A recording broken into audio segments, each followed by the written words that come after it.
بسم اللہ الرحمن الرحیم. چند خاص قرآنی دعائیں. قبول عبادت، حصول ایمان و طلب ہدایت کی دعا. یہ دعا حضرت ابراہیم و حضرت اسماعیل علیہ السلام کی ہے جو انہوں نے بیت اللہ شریف کے بناتے وقت الہام خداوندی کی تھی.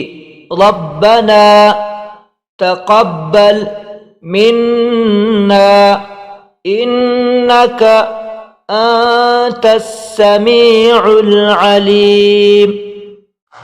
ربنا واجعلنا مسلمين لك ومن ذريتنا أمة مسلمة لك وأرنا مناسكنا وتب علينا إنك أنت التواب الرحيم.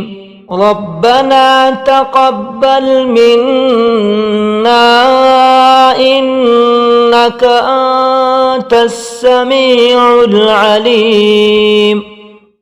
ربنا واجعلنا مسلمين لك ومن ذريتنا أمة مسلمة لك وأرنا مناسكنا وتب علينا إنك أنت التواب